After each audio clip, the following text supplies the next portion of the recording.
ഇപ്പോൾ ഇലക്ഷൻ വരാൻ പോവുകയാണ്. ഇലക്ഷന് മുന്നോടിയായി നമ്മുടെ ഫിഷ് ടി വി സംഘടിപ്പിച്ചിട്ടുള്ള പ്രീപോൾ സർവേയുടെ റിസൾട്ട് ഏതാനും നിമിഷങ്ങൾക്കകം പുറത്തുവിടാൻ വേണ്ടി പോവുകയാണ്.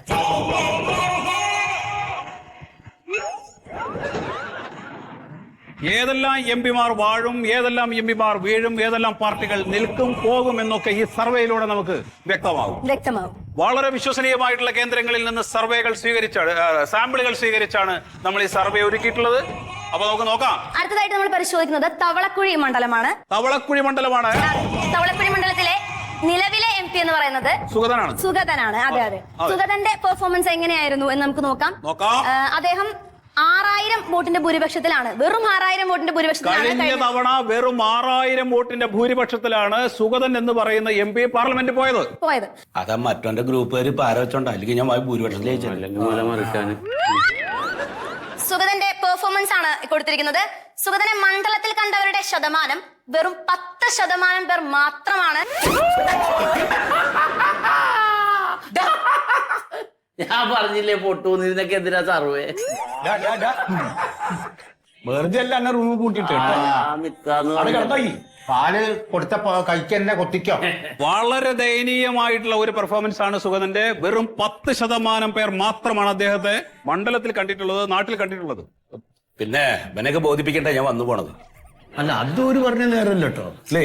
അതെ, സുഗതനെ പാർലമെന്റിൽ കണ്ടവരുടെ ശതമാനമാണ് വെറും 1% മാത്രമാണ് സുഗതനെ പാർലമെന്റിൽ കണ്ടിട്ടുള്ളത്. അത്രയും പേര് കണ്ട. അതൊരു പക്ഷേ അദ്ദേഹം പാർലമെന്റിൽ സത്യപ്രതിജ്ഞയ്ക്ക് പോയപ്പോഴായിരിക്കും. അന്ന് തെറ്റി. എന്താ ഈ പറയണേ? നമ്മള് ഡൽഹി തന്നെയല്ലേ? ജനിച്ച നാട്ടില് ഞാൻ വരുന്നില്ല, ഞാൻ ഡൽഹി തന്നെ പാർലമെന്റിൽ എത്ര വാതിലുണ്ടെന്ന് അച്ഛൻ അറിഞ്ഞൂടാ, അതുകൊണ്ട് പേടിച്ചിട്ട് പോകാതെ വഴി തെറ്റിപ്പോയി 3-4 പ്രാവശ്യം പോയി. എന്തൊക്കെയാ ഒരു കളിയാ എന്തോ കളിയാ എന്തെങ്കിലൊക്കെ പറഞ്ഞൂടാന്ന്. അടുത്തതായിട്ട് സുഗതൻ എം പി ആണ് എന്ന് പോലും അറിയാത്തവർ, എന്ന് വെച്ചാൽ സുഗതനെ മണ്ഡലത്തിൽ കണ്ടിട്ട് പോലും ഇല്ലാത്തവരുടെ ശതമാനമാണ് 75% പേർക്ക് ആ മണ്ഡലത്തിൽ സുഗതനെ അറിയുക പോലുമില്ല. സുഗതൻ എം പി ആണ് എന്നുള്ളത് അറിയുക പോലുമില്ല. ആ പറയണ കള്ള ജാതി ഉണ്ടല്ലോ, അവൻ മറ്റേ പാർട്ടിയുടെ ആളാവൻ. ചെറുപ്പം മുതൽ അവനായി ഇങ്ങോട്ട് പോവാ പഠിപ്പിച്ചേരന്നെ സുഗതൻ ആരാന്ന്. അച്ഛന് പോലും പറഞ്ഞോട് എം പി ആണെന്ന് ഇപ്പോഴും. നമുക്കൊരു കാര്യം ചെയ്യാം, അദ്ദേഹത്തിന്റെ വിജയ ശതമാനം എത്രയാണെന്ന് നോക്കാം. എത്രയാണ് അദ്ദേഹത്തിന്റെ വിജയ ശതമാനം? 8.17 ആണ് കാണിക്കുന്നത്. അല്ലോ എന്തൊരു കട്ടാണ് റബ്ബേ. 8.17 ആണ് അദ്ദേഹത്തിന്റെ വിജയ ശതമാനം. അതിനർത്ഥം അദ്ദേഹം പൊട്ടുമെന്നല്ല, 8 നിലയിൽ കയറി പൊട്ടും. പൊട്ടും.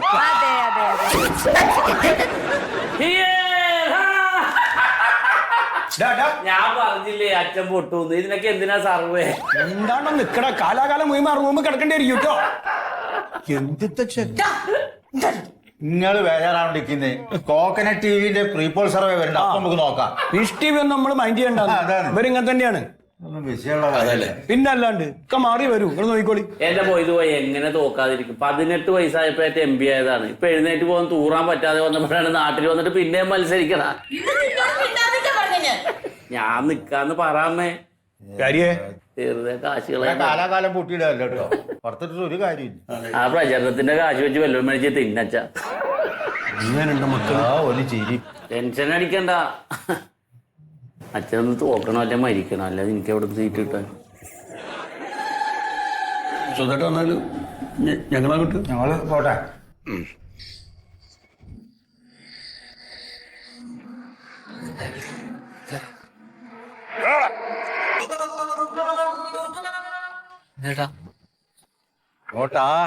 രണ്ടാളും കൂടെ വീട്ടിലേക്കാണ്. വൈകിപ്പോ ഇപ്പൊ ഇലക്ഷന്റെ വർക്ക് ആയതുകൊണ്ടേ. ഇത് റാണി എന്ന് പറഞ്ഞ കുട്ടിയല്ലേ? സ്തുതി. അതെ, മനസ്സിലായി. ഭാര്യ ഭർത്താവ് അതല്ലേ? അധികകാലേ ഭാര്യയും ഭർത്താവായിട്ട് ഇങ്ങനെ പോണ്ടി വരില്ല, പെട്ടിയിലാക്കി പോവും. മനസ്സിലാവോ? സാധാരണ പെട്ടിയല്ല, ശവപ്പെട്ടി, അതിലാക്കി പോണ്ടി വരും. മനസ്സിലാടാ? പറഞ്ഞുതരാം. ചാനലുകൾക്ക് വേണ്ടി പ്രീപോൾ സർവേ നടത്തുന്ന ഏജൻസിന്റെ ആളല്ലേ? അതെ. ഫിഷ് ടിവിക്ക് വേണ്ടി തവളക്കുഴി മണ്ഡലത്തില് സുഗതൻ 8 നില പൊട്ടെന്ന് പറഞ്ഞ ഈയല്ലേ? അത് പൊട്ടു ചേട്ടാ. വേണ്ട, കയ്യും കാലും ഉണ്ടല്ലോ. ആൾക്ക് ആളെ മനസ്സിലായത് ആരാന്ന്? ഇല്ല. ഞങ്ങളെ പാർട്ടിയിലെ കൊട്ടേഷൻ നമ്പർ 1 ഒറ്റ വീട്ടിന് 16 കഷ്ണാക്കും. ചേട്ടാ വണ്ടി എന്നാ വണ്ടി? കോക്കനട്ട് ടിവിയുടെ അടുത്ത സർവേ നീയല്ലേ ചെയ്യുന്നത്? അതെ അതിനകത്ത് ഞങ്ങളുടെ സുഖതായിട്ടും ജയിക്കുന്നു വരണം. വരും. മനസ്സിലായോ? എന്ത് വരണം? സുഖതായിട്ടും ജയിക്കും. ആ ഇല്ലെങ്കിലേ കയ്യും കാലും തച്ച് ഞങ്ങൾ പൊട്ടിക്കും. വരും. വരുന്ന സുഖതായിട്ടും ജയിക്കും. വരും. ജയിക്കണം. ആ ചേട്ടാ പേയ്മെന്റ് ഏജൻസി അല്ലേ, അങ്ങനെ ചെയ്യണമെങ്കിൽ നമുക്ക് പേയ്മെന്റ് വേണം. പേയ്മെന്റ് ഞങ്ങൾ തരും. പക്ഷെ അത് വാങ്ങാനുള്ള കൈ കണക്കുണ്ടാവൂല. മനസ്സിലായോ? എന്റെ കാലു വിട്ടോ സ്റ്റാർട്ടാവുന്നില്ല. ഞാനടിക്കില്ലേ? എവിടെയാ?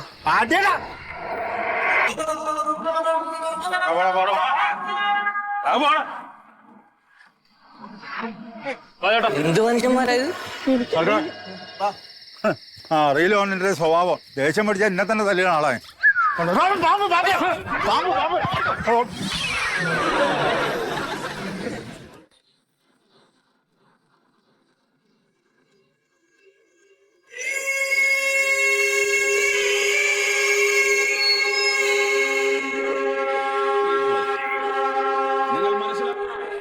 അച്ഛാ അമ്മ എവിടെ പോയേക്കാണ്?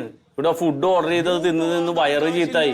എന്തേലും വെച്ചുണ്ടാക്കി തരണ്ടേ? അമ്മനോട് വരാൻ പറ. ലോകകപ്പിൽ കളിക്കാൻ യോഗ്യതയുണ്ട്. എന്നോട് ഞാൻ പറഞ്ഞില്ലടാ, അവളുടെ അമ്മയ്ക്ക് സുഖമില്ലാണ്ട് പോയിരിക്കണ, ഒരാഴ്ച കഴിഞ്ഞേ വരൂന്ന്. മനുഷ്യന് ഭക്ഷണം കഴിക്കണ്ടേ? അപ്പൊ ഇത് ഭക്ഷണം കൂടുതൽ നേരത്തിന് പിന്നെന്താ? ഓർഡർ ചെയ്ത ഫുഡല്ലേ? ഈ ഫ്രൂട്ട്സ് കഴിച്ചിട്ട് എത്ര ദിവസമായി? ഓ അല്ലെങ്കിൽ പിന്നെ നീ അവിടെ ഡൽഹിയിൽ നീ വീട്ടിൽ വെച്ച ഭക്ഷണമാണല്ലോ കഴിക്കാറ്. 24 മണിക്കൂർ ഇതും കേട്ടിരിക്കുകയാണ്. നീ എവിടെ പോയി കിടക്കടാ. കിടന്ന് ശ്വാസം മുട്ടണമെന്ന് എനിക്ക്. നീ ശ്വാസം മുട്ടണം, ശ്വാസം മുട്ടി ചാവണം. അച്ഛൻ തുറന്നു വിട എന്നാ. ഞാൻ എവിടെയെങ്കിലും പോയി എന്തെങ്കിലും മേടിച്ചു തന്നോളാം. ഇലക്ഷൻ കഴിയട്ടെ. അച്ഛൻ്റെ ഫോണെങ്കിലും ഒന്നതാ, ഞാൻ അമ്മനെ ഒന്ന് വിളിച്ച് സംസാരിക്കട്ടെ. അങ്ങനെ ഇപ്പൊ നീ വിളിച്ച് സംസാരിക്കണ്ട. നിനക്ക് എന്തെങ്കിലും പറയണ്ടെങ്കിൽ എന്നോട് പറഞ്ഞാൽ മതി, ഞാൻ അമ്മേനെ വിളിച്ചോളാം. നശിച്ച രാഷ്ട്രീയക്കാരന്റെ മോനായി പോയല്ലോ. പറയടാ. എടോ ഇന്നലെ ടൗണിലെ പൊതുയോഗത്തിന് ആള് വളരെ കുറവായിരുന്നല്ലോ. അതൊക്കെ പോട്ടെ. നമ്മളെ വിഷ് ടി വി ഇല്ലേ, അവിടെ ഒന്ന് പോയി പണിയൊക്കെ പറയും. നമ്മളെ കോക്കനട്ട് ടിവിന്റെ പ്രീപോൾ സർവേ വന്നിട്ടുണ്ട്, കണ്ടോ? അങ്ങനെ കാണാൻ സമയം കിട്ടുന്നുണ്ട്. നോക്കി എന്താ പറയണു? ഞാനൊന്നും കാണാനുള്ള അതിന് മെനക്കെടോ. നമസ്കാരം. കോക്കനട്ട് ചാനലിന്റെ ലോക്സഭാ ഇലക്ഷൻ പ്രീപോൾ സർവേ ഫലത്തിലേക്ക് എല്ലാവർക്കും സ്വാഗതം. നമുക്ക് എല്ലാവർക്കും അറിയാം, കോക്കനട്ട് ചാനലിന്റെ പ്രീപോൾ സർവേ ഫലം തന്നെയാണ് കഴിഞ്ഞ എല്ലാ ഇലക്ഷനുകളിലും ഇലക്ഷൻ റിസൾട്ട് ആയിട്ട് വന്നിരിക്കുന്നത്. കഴിഞ്ഞ തവണ എംപിമാരായ പല സ്ഥാനാർത്ഥികളും ഇത്തവണയും ജനവിധി തേടി ഇറങ്ങിയിട്ടുണ്ട്. അവരുടെയൊക്കെ ജനസമ്മതിയും വിജയ സാധ്യതയും നമുക്കൊന്ന് പരിശോധിക്കാം. പാണ്ടിക്കുന്നിലെ TK ശിവാനന്ദനിലേക്കൊന്ന് നോക്കാം. അദ്ദേഹത്തിന്റെ മണ്ഡലത്തിലെ പ്രവർത്തികൾ, പാർലമെന്റിലെ പെർഫോമൻസ് ഇതെല്ലാം വളരെ മോശമാണ്. എന്ന് പറഞ്ഞ് അഴിമതിയുടെ കാര്യത്തിൽ അദ്ദേഹം ഒട്ടും പുറകിലേക്കല്ല. അതുകൊണ്ട് അദ്ദേഹത്തിന്റെ വിജയ സാധ്യത 5%. ജയിക്കാൻ ഒരു സാധ്യതയുമില്ല. നമുക്ക് തവളക്കുഴി മണ്ഡലത്തിലെ സുഗതന്റെ കാര്യം ഒന്ന് നോക്കാം. TK ശിവാനന്ദനെ അപേക്ഷിച്ച് വളരെ നേർ വിപരീതമാണ് സുഗതന്റെ കാര്യം. അദ്ദേഹത്തിന്റെ മണ്ഡലത്തിലെ പ്രവൃത്തികൾ, പാർലമെന്റിൽ ജനങ്ങൾക്ക് വേണ്ടി ഉച്ചത്തിൽ അദ്ദേഹം സംസാരിച്ച് നേടിയെടുത്ത കാര്യങ്ങൾ, ജനങ്ങൾക്കിടയിലെ ജനസമ്മതി, ജനങ്ങൾക്കിടയിലേക്കാണ് അദ്ദേഹം ഇറങ്ങിച്ചെന്ന് പ്രവർത്തിക്കുന്നത്. അഴിമതി ഒട്ടും തന്നെ ഇല്ല. അതുകൊണ്ട് തന്നെ ജനങ്ങൾക്ക് അദ്ദേഹത്തെ വലിയ കാര്യമാണ്. ഈ എല്ലാ മേഖലയിലെയും ശതമാനം വെച്ച് നോക്കുമ്പോൾ 101% വിജയ സാധ്യത സുഗതനോടൊപ്പം ഉണ്ടെന്ന് നമുക്ക് യാതൊരു സംശയവുമില്ലാതെ പറയാൻ സാധിക്കും. വെറും വിജയമല്ല, ഗംഭീര വിജയം സുഗതൻ ഈ ഇലക്ഷനിൽ കരസ്ഥമാക്കും.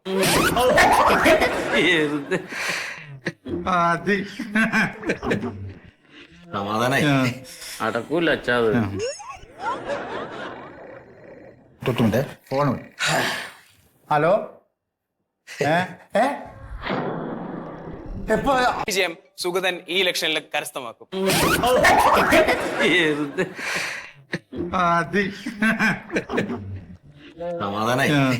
അടക്കൂല അച്ഛാത്. ഫോൺ. ഹലോ, എപ്പോ സത്യം ഇലക്ഷൻ മാറ്റിയ? അല്ല കറക്റ്റാണ്. എന്തേ? നീ കണ്ട അയ്യോ. ആ ശരി ശരി ശരി ശരി. എന്താ ബേബി എന്താടോ പറയേ? അപ്പൊ ഞാനെങ്ങനെ പറയാന്ന് എനിക്കറിയില്ല. നിങ്ങളൊന്ന് ആ മനോരമ TV ഒന്ന് വെച്ചേക്ക്. ന്യൂസ് മനോരമ ന്യൂസ് ഒന്ന് വെച്ചേക്ക്.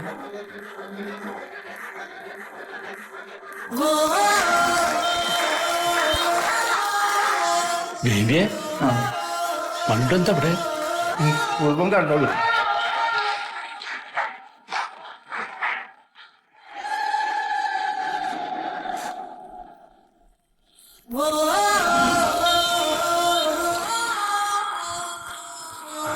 എന്താ അമ്മ ചാടി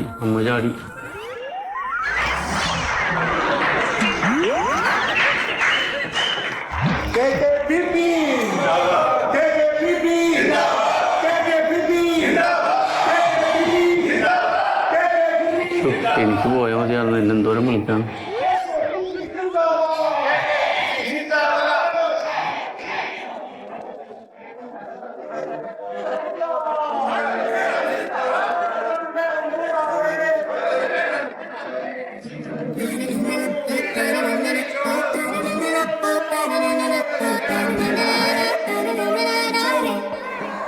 ഇപ്പം ഈ ഒരു പ്രായത്തിൽ ഇപ്പം ഇത്രയും കാലമായിട്ട് മാഡം രാഷ്ട്രീയത്തിലേക്ക് വന്നിട്ടില്ലായിരുന്നു. അപ്പൊ ഇപ്പം അതും ഒരു സ്ഥാനാർത്ഥി നിർണയത്തിന്റെ അവസാന സമയമായിട്ടുണ്ട്. ഈ ഒരു സമയത്ത് ഒരു കാൻഡിഡേറ്റ് ആയിട്ട് വരാനുള്ള കാരണം എന്താണ്? യഥാർത്ഥ കാരണം എന്താണ്? എനിക്ക് വളരെ മുമ്പേ തൊട്ടേ വ്യക്തമായ രാഷ്ട്രീയ നിലപാടുള്ള ഒരു വ്യക്തിയാണ് ഞാൻ. പിന്നെ അത് പ്രത്യക്ഷത്തിൽ വരിക അല്ലെങ്കിൽ ഒരു രാഷ്ട്രീയ പ്രവേശനം നടത്തുക എന്ന് പറയുന്നതിന് ഒരു പ്രത്യേക പ്രായമുണ്ട് എന്ന് ഞാൻ വിശ്വസിക്കുന്നില്ല. ഇപ്പോഴത്തെ നമ്മുടെ ഈ നാടിന്റെ അവസ്ഥ വെച്ച് എന്റെ ഏറ്റവും പ്രിയപ്പെട്ട നാട്ടുകാർക്ക് എന്റെ ആവശ്യമുണ്ട് എന്ന് എനിക്ക് തോന്നി. അതുകൊണ്ട് തന്നെയാണ് ഈ സമയത്ത് ഇങ്ങനെയൊരു സ്ഥാനാർത്ഥിത്വത്തിലേക്ക് ഞാൻ വന്നത്.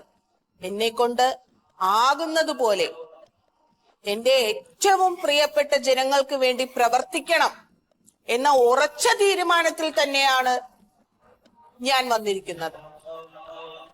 മണ്ഡോദരി മാഡം, അങ്ങയുടെ ഭർത്താവായ സുഗതൻ JPJ പാർട്ടിയുടെ വലിയ നേതാവാണ്. 5 തവണ മത്സരിച്ച് വിജയിച്ചിട്ടുള്ള ആളാണ്.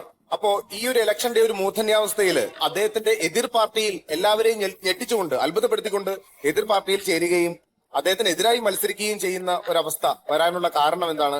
താങ്കളുടെ ചേതോവികാരം എന്താണ്? ആദ്യം തന്നെ നമ്മൾ മനസ്സിലാക്കേണ്ടത്, രാഷ്ട്രീയത്തിൽ പിതാവെന്നോ മാതാവെന്നോ ഭർത്താവെന്നോ സഹോദരനെന്നോ സഹോദരിയെന്നോ അങ്ങനെയൊന്നില്ല. ഓരോ വ്യക്തിക്കും ഓരോ രാഷ്ട്രീയമാണുള്ളത്, ഓരോ ആശയങ്ങളാണുള്ളത്. അപ്പോൾ ഇവിടെ മത്സരം വരുന്നത് 2 വ്യക്തികൾ തമ്മിലല്ല, 2 ആശയങ്ങൾ തമ്മിലാണ്, 2 രാഷ്ട്രീയമാണ്. പിന്നെ എനിക്ക് ഞാൻ വിചാരിക്കുന്ന രീതിയിൽ എന്റെ ജനങ്ങളെ സേവിക്കണമെങ്കിൽ അതിന് ഞാൻ തന്നെയല്ലേ ഇറങ്ങേണ്ടത്. മറ്റൊരാളോട് ഞാൻ പറഞ്ഞു കൊടുത്ത് ചെയ്യിക്കുന്നതിലും നല്ലത് ഞാൻ തന്നെ ചെയ്യുന്നതാണ് എന്ന് എനിക്ക് തോന്നിയത് കൊണ്ടാണ് ഞാൻ മത്സരിക്കാൻ തീരുമാനിച്ചത്. അത് മാത്രമല്ല, എനിക്ക് ചെയ്യാനുള്ള കാര്യങ്ങൾ ഏറ്റവും സ്വാതന്ത്ര്യമായി ചെയ്യാൻ പറ്റിയ ഒരു രാഷ്ട്രീയ പാർട്ടിയിലേക്കാണ് ഞാനിപ്പോൾ വന്നിരിക്കുന്നത്. എന്നെ അത്രയും പിന്തുണയ്ക്കുന്ന സുഹൃത്തുക്കളുള്ള അല്ലെങ്കിൽ നേതാക്കന്മാരുള്ള KKPP അല്ലാതെ ഞാൻ മറ്റേതൊരു രാഷ്ട്രീയ പാർട്ടിയെയാണ് ഈ സമയത്ത് തെരഞ്ഞെടുക്കേണ്ടത്? എന്തായാലും എനിക്ക് 100% ഉറപ്പുണ്ട്, എതിർ സ്ഥാനാർത്ഥിയായ സുഗതനേക്കാൾ വൻ ഭൂരിപക്ഷത്തിൽ തന്നെ ഞാൻ വിജയിക്കും എന്നുള്ളത്.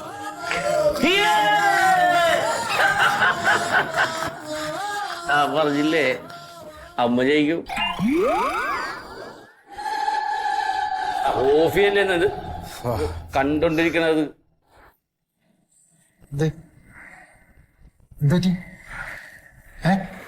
എല്ലാം പൂർണ്ണമായിരുന്നു. അത് ഹോസ്പിറ്റലിൽ പോകണം. ഭയ്യ ടെൻഷൻ അടിക്കേണ്ട ഒരു കുഴപ്പമില്ല. അമ്മ മത്സരിച്ച് ജയിക്കട്ടെ എന്ന് എന്നൊന്ന് തുറന്നുകൂടി ഞാൻ അമ്മക്ക് വേണ്ടി ഒന്ന് വർക്ക് ചെയ്യട്ടെ. അച്ഛന് പിടിപാടുള്ളതല്ലേ ഏതെങ്കിലും സംസ്ഥാനത്ത് നിന്ന് രാജ്യസഭ MP ആയ പോരെ. അപ്പൊ നമ്മുടെ വീട്ടില് 2 MP ആവൂലേ? ആ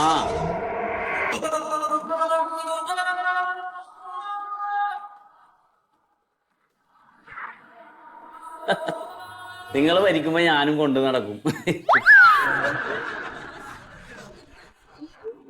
നിങ്ങൾ വർക്ക് ചെയ്തോ.